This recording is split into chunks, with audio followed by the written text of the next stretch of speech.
don't want to blog.com, 'cause you don't have the time.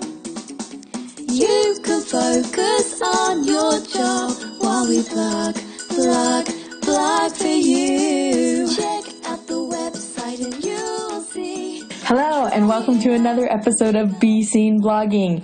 I'm Jen Miller, and today on episode number 11, we are going to be talking about how shareable content starts with how-to blog posts. Time and time again, I see the value of how-to blog posts.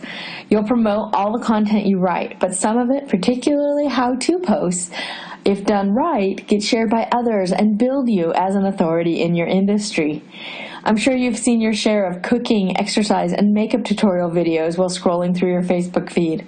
These videos appeal to universal concerns: food, travel, beauty, and fitness, using a very engaging method, the how-to story. You can do this on your blog too. It's as simple as giving directions to your home, or reminiscent of that third grade homework assignment where you had to explain how to make a peanut butter and jelly sandwich. You can keep your instruction pretty basic or get a little more creative with it, but either way, your writing needs to answer the question of how to. The how-to blog post is sequence and order-based.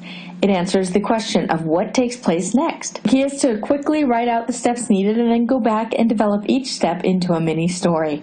First off, you choose a topic for your post. Your subject needs to be specific, interesting, and answer a question. For instance, a blog post for an animal hospital might include the topic of how to walk your dog. To make it more unusual and still address a need, the post might be changed to how to walk your dog in the rain. The power is in the modifier. As the post is written, any ideas should be included, even those that seem silly or mundane. Consider the how, the who, and the why. Think about the stress points and the possibilities.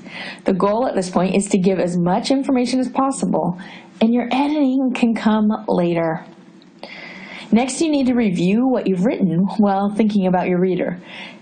Consider where they are located and what life experiences they have had, whether they have one or multiple dogs and what breed they are. Determine why they would be reading this post.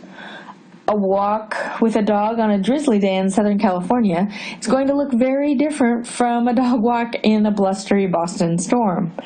When thinking like your reader, you are bound to have more questions that lead to the next part of your post, which is the research. Find trending or obscure quotes and statistics on related topics. Tell a personal story or retell a relatable one from a movie or a book. In the case of dog walking, suggest local places to check out. If you introduced a new concept, provide the definition, explain what it is, or share resources so the reader can go deeper on that particular topic. Consider what images or video you might use to augment the post. Interview several people with insight on the topic. When writing about rainy dog walking, an interview with a veterinarian, pet owner, and pet supplier could all be in order and add an interesting twist to your story. In your interviews, make sure to ask open-ended questions and prompt additional anecdotes that might be able to be shared in your post. If you learn something in the discussion, such as water sock options for pets, be sure you include that in your post and explain the variety that's available. Remember to show rather than tell in your story. Whenever you write, remember to include those descriptive details. Polka-dotted rainbows or a bright yellow umbrella perfectly matched to your golden retriever add life to the post and draw your reader in. Visualize the rainstorm and empathize with the emotions the dog or dog walker may be feeling. Perhaps include a section on warming up after the storm as well. Use your words to paint a picture within your post, and then you'll be able to see your post unfold and you'll know that you are on the right track. Evaluate that you've covered every step so that your post adequately describes your directions with precision and explains necessary actions before you publish. Use bolder headlines and bullets to make the steps easy to follow and understand. Review the supplies needed and make sure none were left out.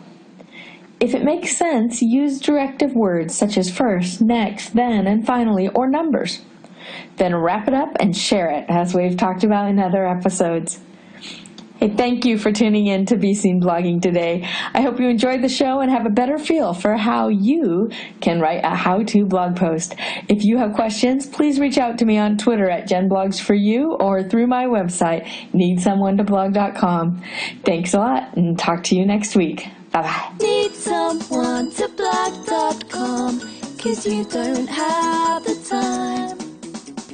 You can focus on your job while we blog for you. Check out the website and you'll see.